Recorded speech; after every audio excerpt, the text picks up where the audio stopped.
I think we're ready when you are, Darren. That's great. Do you want me to go ahead and lead, or Steve, do you want to take us through the agenda?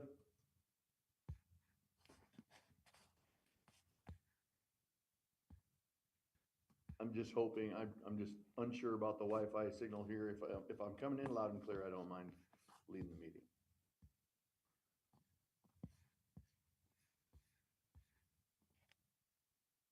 Yeah. I don't think he can. Did you want me to run the meeting, or are you gonna do it, or? Yeah, just because I'm not sure about the Wi-Fi signal here, Steve, if you don't mind leading the meeting, that'd be great. Sure, I can do it. I need to practice anyway. Right on, thank you. Okay, this meeting of the Del Norte Local Transportation Commission is now called to order. Let's please stand for the Pledge of Allegiance.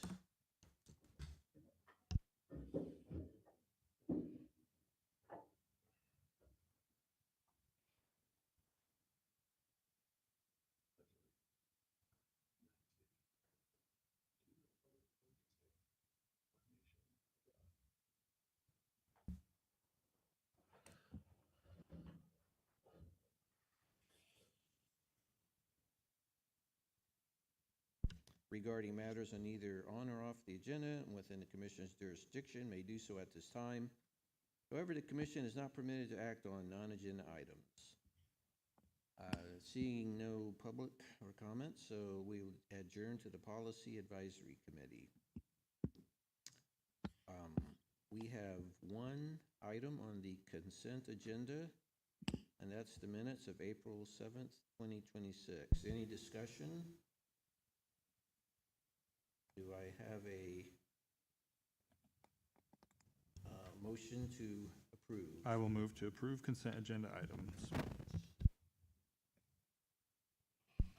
I can second that. Okay, can we have a roll call vote? We do that here?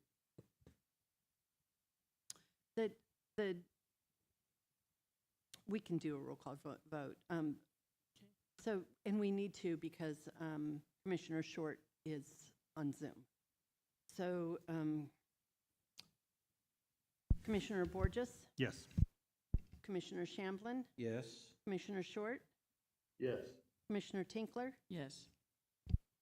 All right, that's approved. The next item is the staff services contract extension.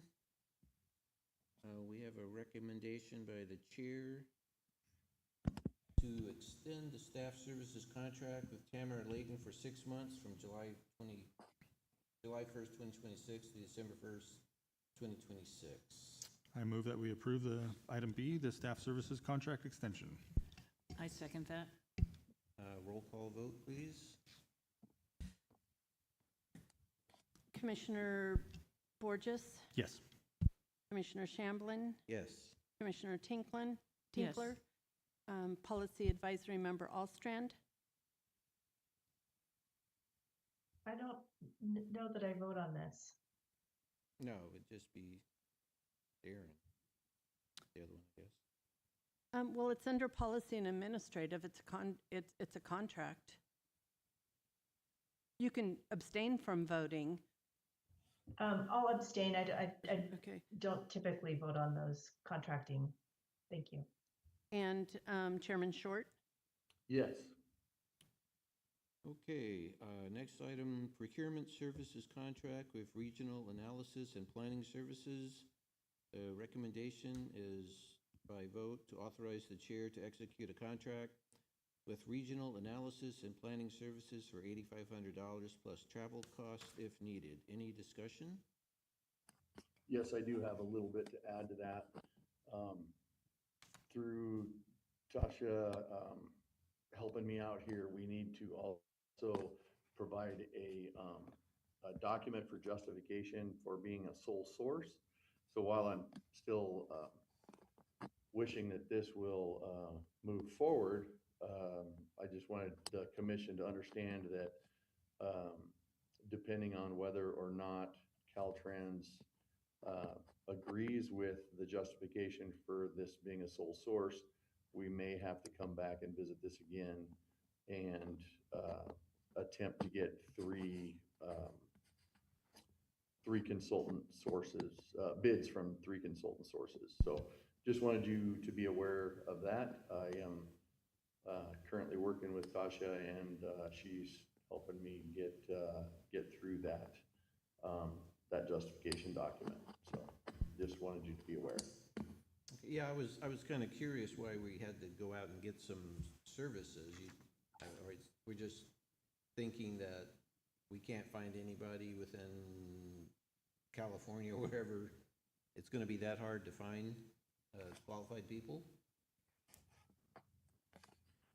Well, no, and I don't believe Tamara is looking to go anywhere. That is business of her own, but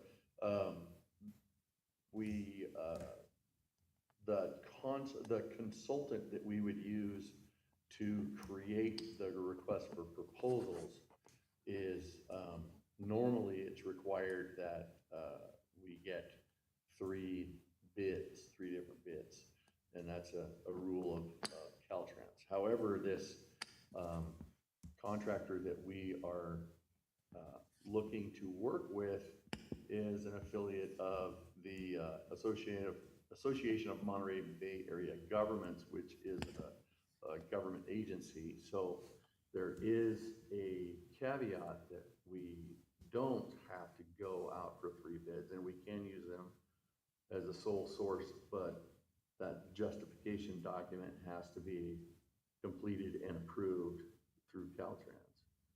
And our justification is just the time frame, right? Was that the main? Well, I think there's time frame and the cost. I think it's beneficial to the taxpayer because this group will do it so cheaply.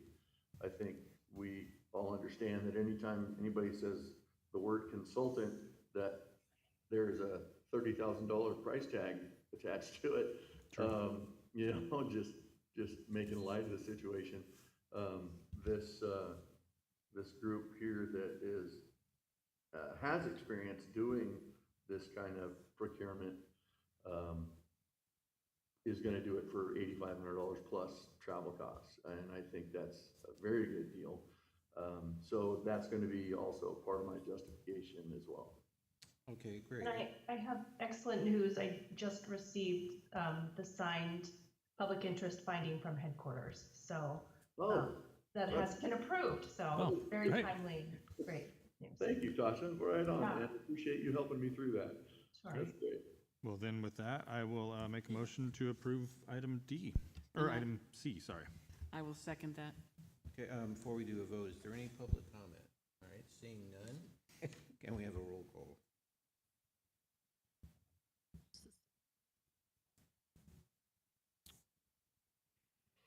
Commissioner Borges? Yes. Commissioner Shamblin? Yes? Commissioner Tinkler? Yes. Chairman Short? Yes. Policy Advisory Member Allstrand? Abstain. All right, next item says Policy Advisory Committee comments and reports. Do we have any?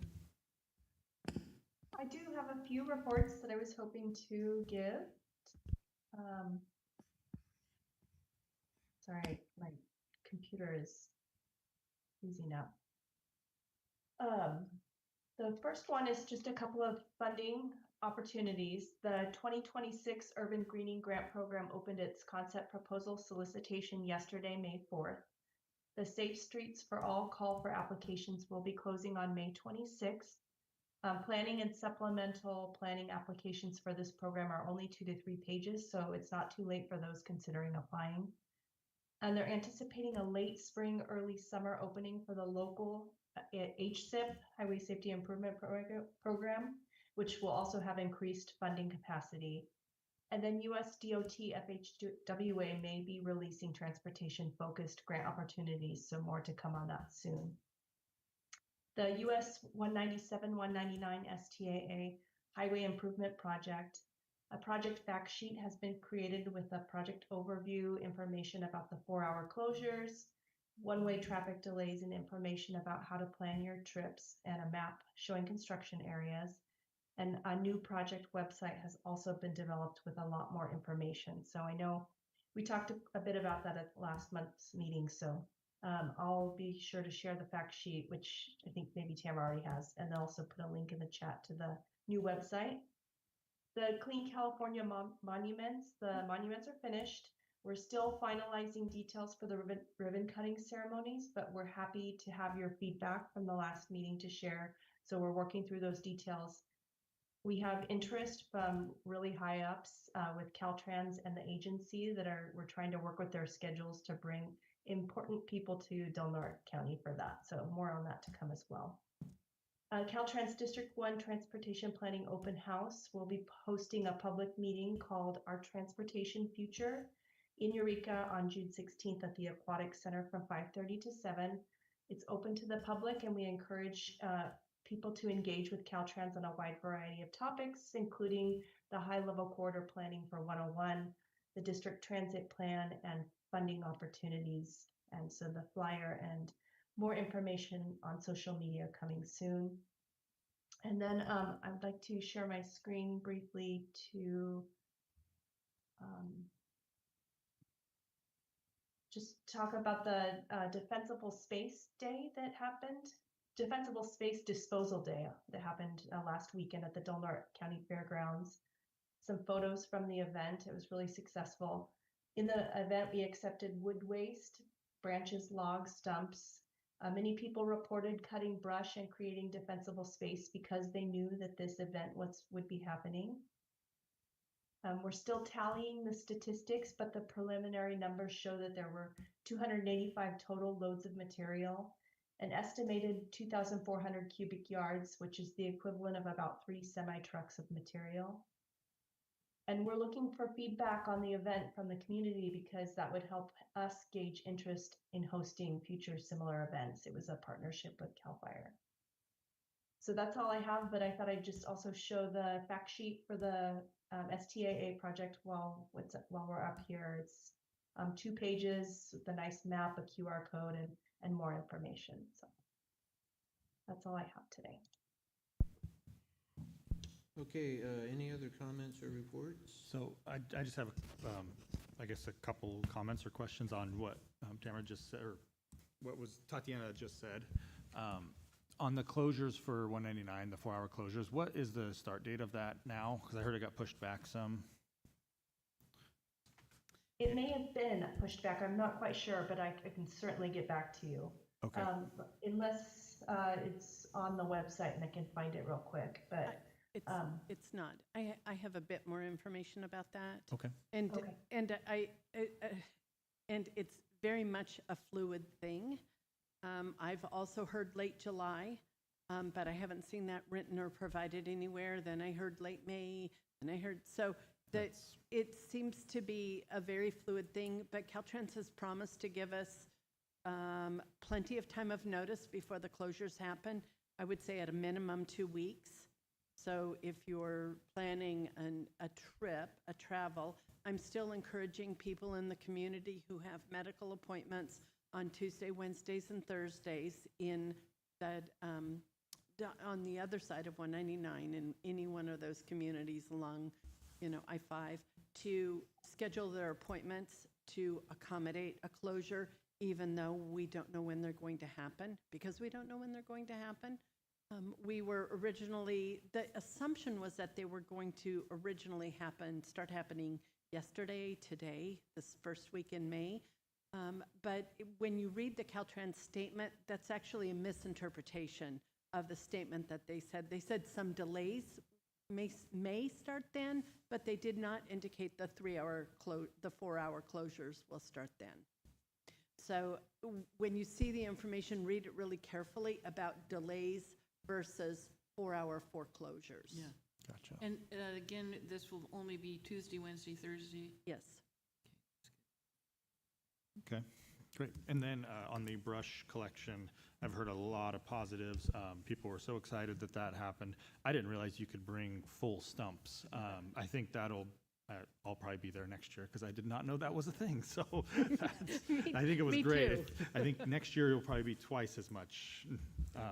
Me too. I didn't And know then you could- my final thing was just by chance in the last week, my wife and some friends had been going by the new signs, both of them. And we actually got out as tourists and took pictures. Felt kind of silly since we had California license plates taking pictures of welcome to California, but they are wonderful. They're amazing. We've had so much good feedback.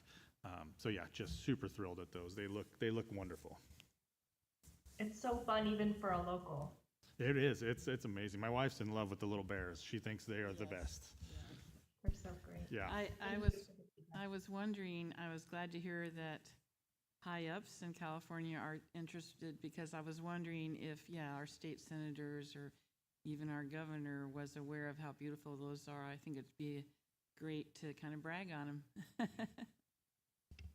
Yeah, well, we'll keep you posted for sure. We're trying to work out those details. All right, anything else before we move on? All right, let's see. I guess we will adjourn as the Policy Advisory Committee and reconvene as the Del Norte Local Transportation Commission. And I guess I need a motion to approve and adopt the actions taken by the Policy Advisory Committee and the items listed above. I will move to approve. A second. A roll call vote, please. Commissioner Borges, Yes. Commissioner Shamblin, Yes. Commissioner Tinkler, Yes. Chairman Short. Yes. All right, before we adjourn, is there anything else anybody has to bring up? In that case, we are adjourned until Tuesday, June 5th, 2026 at 3 p.m. Great. Thanks, Yeah. Ken. Thank you all. Thank you, Steve, for